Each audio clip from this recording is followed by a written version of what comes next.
O repórter Sandra Amaral conosco aqui, então. Boa noite, Carlos Oliveira, boa noite a todos.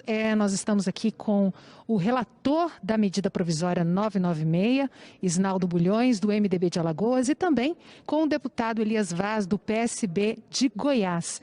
E a gente vai falar agora sobre essa votação que a Câmara acabou de aprovar, essa medida provisória. E eu começo então com o relator da medida provisória. Boa noite, deputado.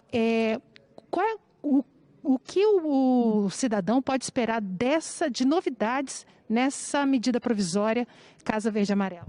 Bom, boa noite a todos. É muito bom deixar claro o quanto avança o programa Casa Verde e Amarela no que diz respeito à capilaridade social, né? Porque além do oferecimento de unidades habitacionais, a possibilidade do beneficiário ter acesso por meio de financiamento, subsidiado ou não, engloba também melhorias habitacionais, né, de forma muito clara, trata da regularização fundiária, que é uma transferência de renda indireta que vai, sem dúvida nenhuma, valorizar os imóveis, proporcionar acesso a financiamento, além de dar dignidade a essas pessoas. O governo também, dentro do entendimento conosco, acatou a inclusão do texto para que a Secretaria do Patrimônio da União disponibilize áreas sem um retorno pecuniário e sim por unidades habitacionais.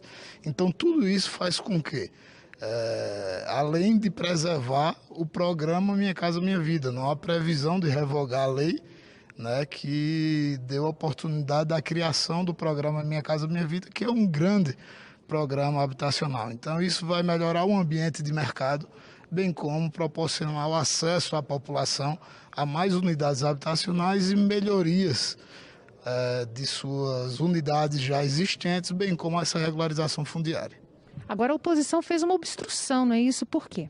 Porque nós entendemos que, primeiro, preciso compreender que já existe um programa habitacional no país, já existe uma legislação vigente, né? E o que acontece é muito mais por um capricho político, né? O presidente da República quer mudar, inclusive, o nome desse programa. Agora, o problema é que, além disso, ele traz alterações que, na nossa opinião, provoca retrocesso no processo, né? Para a gente citar alguns aqui, a questão da faixa, por exemplo, de renda, quando você reduz a questão dessa faixa de referência por família, que era de R$ 9.000, por exemplo, você está restringindo, né, uma parte da sociedade a ter acesso também, porque é necessário ter acesso a essa política habitacional, né? Além disso, nós temos a própria questão da regularização fundiária, que é importante, mas ela restringe, por exemplo, a possibilidade desses recursos serem utilizados para a regularização fundiária rural, por exemplo, que é importante também que seja feito, né? Além disso, nós temos a questão do fim do cartão reforma e até mesmo a questão, nós temos a questão do recurso do BNDES, né, que, na nossa opinião, aí é uma questão da discussão do papel do BNDES, de financiar, inclusive, as empresas que possam estar operando esse programa. Então, são questões, na nossa opinião, em que pese o esforço do relator, que melhorou o projeto, mas, na nossa opinião, a forma como o projeto veio e que ele foi mantido no final, ele traz ainda algumas preocupações que, na nossa opinião, no final das contas, a legislação está sendo piorada daquilo que já existe. Agora, deputado, foram oferecidas aí 547 emendas, mas o senhor conseguiu fazer um substitutivo, englobando várias partes para que essa votação fosse levada a termo. Foram mais de 500 emendas, como você falou, das quais reduzem mais ou menos em 50%, porque haviam muitas emendas que tratavam do mesmo assunto, da mesma finalidade, e nós conseguimos, numa discussão com os líderes partidários, com os colegas deputados, atender algo em torno de 40%, né, dessas emendas apresentadas, sem nenhuma visão partidária, né, numa discussão suprapartidária, de partidos de direita, de partidos de esquerda, de centro. Então, acho que foi bem construído o relatório, logicamente pela colaboração de todos os pares aqui na Câmara dos Deputados.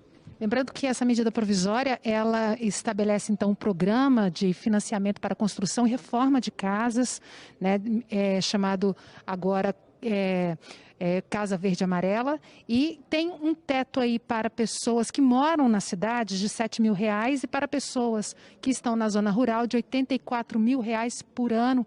E esse teto era maior, é a grande crítica da oposição, não é isso? É uma crítica, até porque tem um outro item, né, do relatório final que estabelece até um regulamento que vai até 4.500, até o entendimento de nossa assessoria, por exemplo, que quem vai ter acesso, na verdade, são as famílias que têm até R$4.500 reais de renda mensal. Então, na nossa opinião, não havia o porquê de você fazer essa restrição. Não é uma questão de você dizer que a quem tem a menor renda não tenha que ser priorizado. Pode ser, mas o que você não pode deixar de reconhecer é que tem faixas de renda também da população que precisam ser contempladas. Então, na nossa opinião, foi um retrocesso isso, porque impede, inclusive, o governo, se assim o quisesse, de estabelecer uma política, inclusive, para essa faixa de renda. Então, para a nossa opinião, isso foi um equívoco, né, que não poderia ter sido mantido no projeto.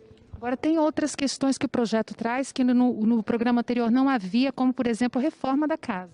Sim, mas tinha o cartão reforma, né? Nós tínhamos o cartão reforma que, na nossa opinião, era um instrumento interessante para que fosse estabelecido a resposta para essa necessidade.